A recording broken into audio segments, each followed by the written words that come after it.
Carlos, te preguntaba en el bloque anterior de qué representa, en términos qué tan positivo es para la lucha o la persecución de crear un esquema de transparencia en República Dominicana, de que los procesos que se desarrollen en una institución tan importante como esta, partiendo de que los últimos números indican que el 30% del presupuesto nacional se maneja en compra, tú me corriges. Sí es.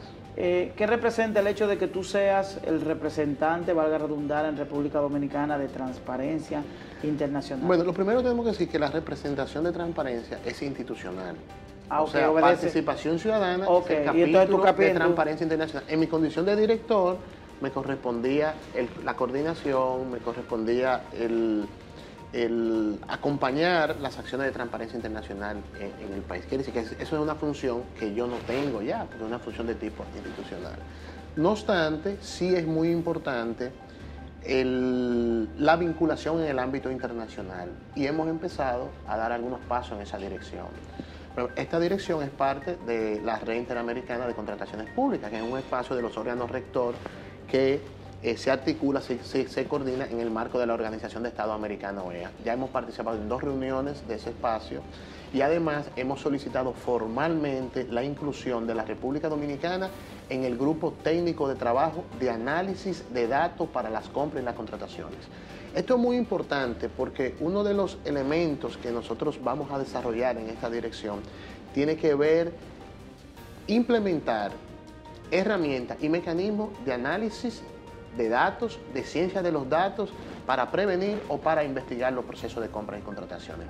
Y digo esto porque no es posible tener una función de control, de fiscalización, de seguimiento, de monitoreo sobre la base de métodos rudimentarios, cuando nosotros tenemos un portal transaccional, cuando nosotros tenemos un registro de proveedores y cuando nosotros necesitamos conectar y cruzar las distintas bases de datos del Estado Dominicano. Nosotros hemos señalado en una comunicación que enviamos a todos los funcionarios electos y designados hace ya 2 semanas, donde le decíamos, si usted es parte de una empresa o usted está habilitado en el registro de proveedores del Estado Dominicano, solicite formalmente su inhabilitación si usted está dentro de los funcionarios que tienen incompatibilidad para contratar con el Estado. Y para el 30 de septiembre, todo funcionario que no ha realizado de manera formal su solicitud para ser inhabilitado, será inhabilitado de oficio. Y para eso ya nosotros solicitamos la base de datos al Ministerio de Administración Pública de todos los funcionarios. Es decir, eso para que lo llevemos a un lenguaje más... O sea, la ley establece en su artículo 14 que los ministros, viceministros, directores no pueden tener relaciones contractuales con el Estado Dominicano. Entonces, si hay algunos funcionarios que están en la condición que es proveedor del Estado, debe solicitar su inhabilitación. Se le va a inhabilitar de manera Estamos solicitando que él la solicite formalmente. Si no lo hace de aquí al 30 de septiembre, nosotros lo vamos a hacer de oficio. ¿Y cómo se cruza esa información? Bueno, nosotros estamos trabajando con distintas bases de datos, tanto la base de datos del Ministerio de Administración Pública, con Contraloría General de la República y con otras tareas también que estamos haciendo propias de investigaciones básicas. Porque nosotros tenemos, obviamente, el registro de proveedores. Nosotros identificando un funcionario, su número de cédula, nosotros vamos a ver si está en la base de datos como registro de proveedores y lo vamos a inhabilitar. Entonces, de hecho, la primera inhabilitación voluntaria que se hizo fue de una de nuestras subdirectoras, que estaba como proveedora del Estado. Inmediatamente enviamos la solicitud. Actual, de la subdirectora actual. La subdirectora actual, Cristal Fiallo, ya fue la primera persona que depositó la solicitud de inhabilitación como proveedora del Estado, porque ella no puede contratar con el Estado. Y así han llegado ya, en esta semana estuvieron llegando otras solicitudes de inhabilitación. Esperamos que esta próxima semana lleguen otras solicitudes, pero el plazo que dimos fue hasta el 30 de septiembre. Y si no, nosotros vamos a proceder de oficio a inhabilitar a esos proveedores. Y unas contrataciones que se llevaban a cabo de servicios, por ejemplo, las instituciones contrataban asesorías, contrataban asesoría en comunicación o asesoría legal, y eso entraba como un esquema prácticamente de formalidad laboral. Bueno, ahí hay varias cosas, hay que ver la modalidad, y muy interesante esa pregunta, porque ahí en algunas ocasiones se puede hacer el proceso en el marco del sistema de contrataciones como servicio, pero en algunos casos también se hace a través de la ley de función pública. A través de la función pública como un tipo de asesoría técnica. Pero lo importante es que independientemente del proceso, cada uno tiene un régimen de contratación que tiene sus requisitos y sus procedimientos.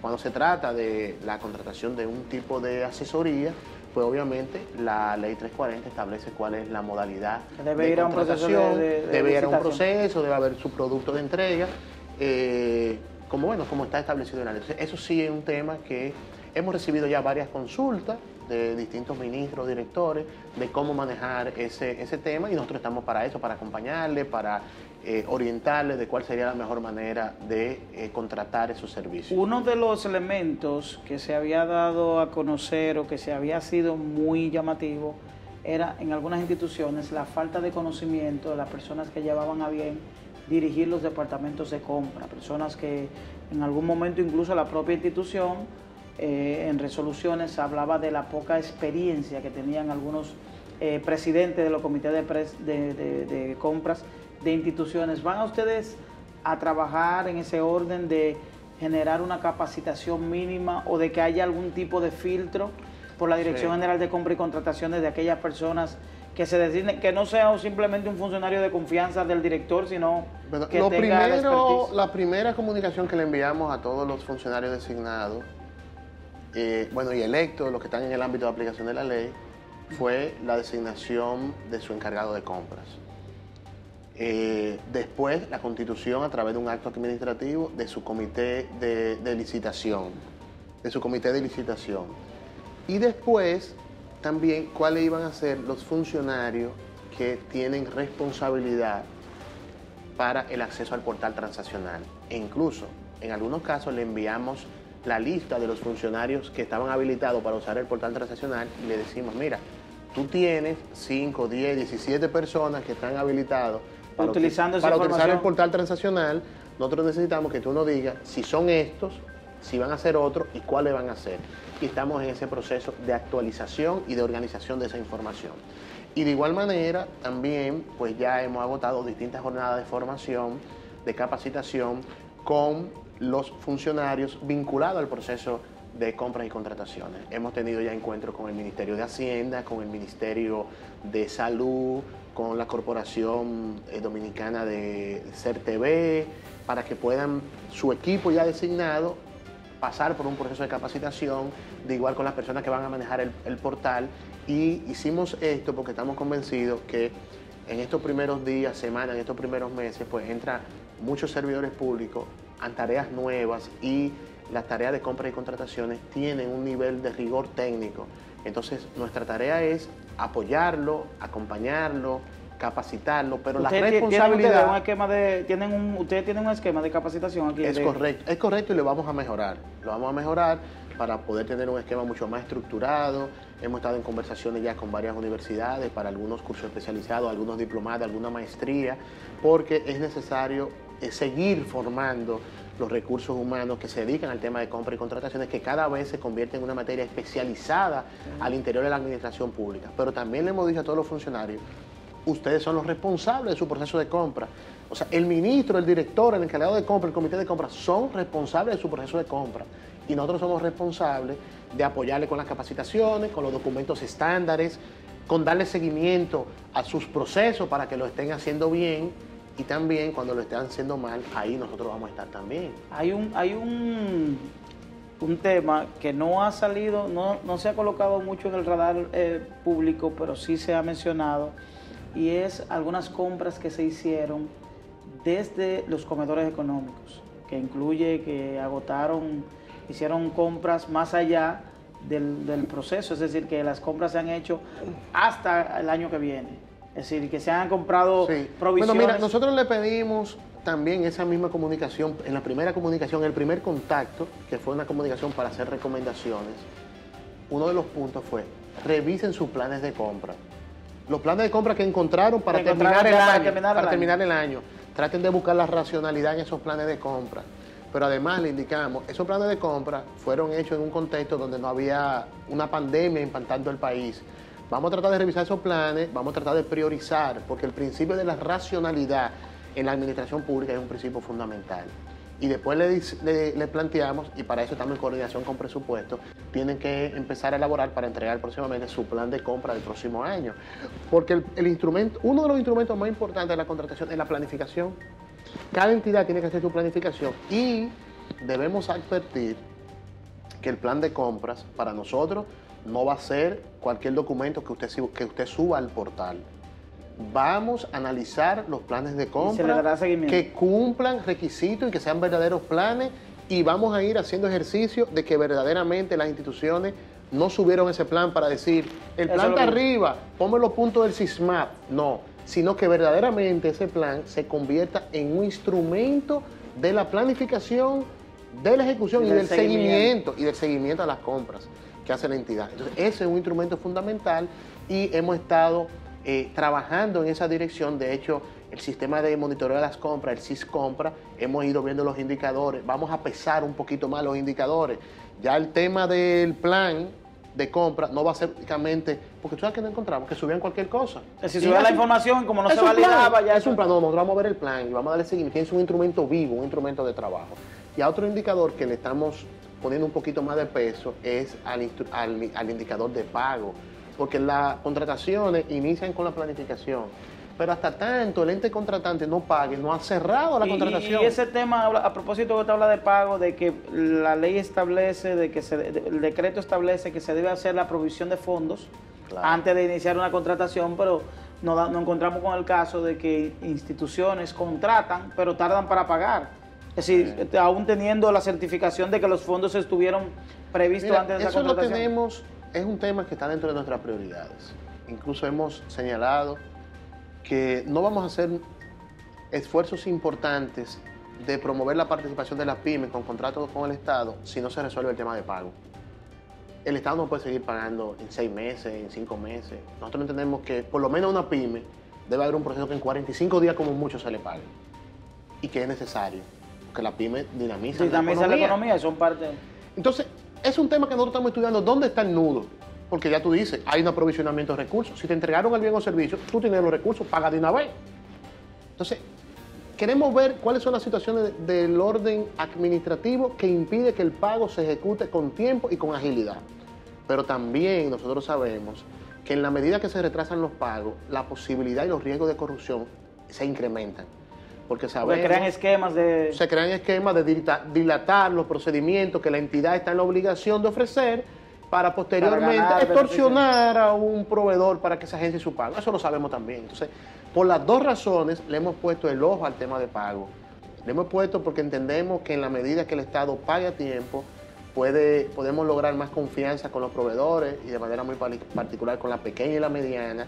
Podemos democratizar el sistema de contrataciones, pero además que reducimos los riesgos de corrupción cuando los pagos son excesivos, porque sabemos que hay mucha historia de la calle, historia común e historia también que la administración pública recoge de cómo se utiliza como un mecanismo también de agenciarse recursos ilícitos, extorsionando a proveedores para que puedan adquirir su pago. Hay dos preguntas antes de irnos que debo hacerte. Primero, hay una preocupación, especialmente en los medios de comunicación, con el tema de la publicidad, de que se ha dicho de que la publicidad será concentrada a través de presidencia y obviamente hay algunos que no tienen acceso a esos esquemas ya de esos niveles. ¿Eso qué tan de cierto en eso? ¿Eso se maneja a través de compra y contrataciones? No, te puedo decir que lo primero es que tenemos que señalar que en la ley de compra y contrataciones se mutiló la posibilidad de regular la publicidad oficial. Y por eso hemos tenido un desorden, hemos tenido una fuente de corrupción con la publicidad oficial en el país. Porque se utiliza para pagar publicidad y se utiliza para pagar cualquier otra cosa a través de un esquema que supuestamente es un pago de publicidad. Entonces, esto tiene que tener control.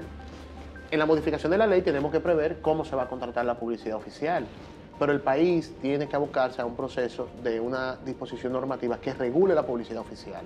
Entonces, en este momento, donde el país tiene que tener racionalidad en el gasto, yo estoy seguro que debe haber mayores niveles de control de la publicidad, tiene que haber mayores niveles de racionalidad y los entes del Estado, desde el Ministerio de la Presidencia, se tienen que estar trabajando en una política de cómo van a ser las contrataciones de la publicidad, porque lo que estamos convencidos es que no puede seguir como ha sido la contratación de publicidad, una fuente de dispendio, una fuente de corrupción, una fuente de enriquecimiento ilícito y una fuente de generar corrientes de opinión, de lealtades, de distorsionar en algunos casos la verdad y tratar de sembrar líneas mediáticas pagadas.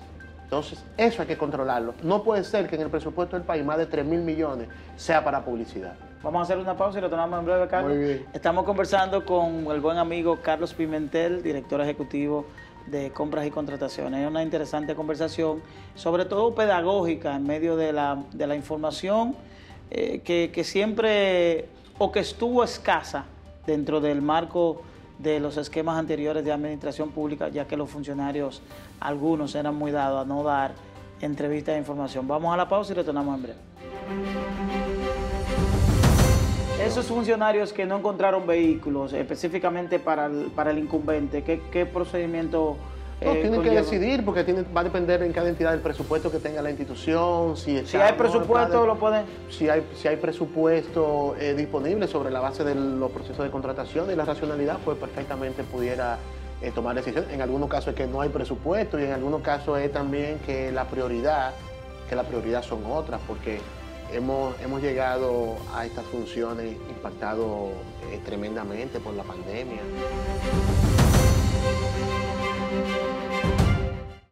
Hola mis amigos, yo soy Dari Terrero de La Gente Habla.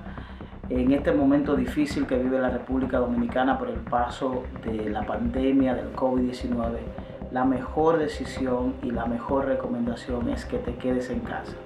Quédate en casa. Estamos atravesando momentos muy difíciles en la República Dominicana. En este momento estamos en el pico de la pandemia, donde pudiéramos estar enfrentando contagio en términos sociales, en términos de los vecindarios, de los barrios, y la mejor recomendación es que te quedes en casa. Por el bien tuyo, de los tuyos y del país, quédate en casa. Continúa con el contenido de La Gente Habla con Dari Terrero.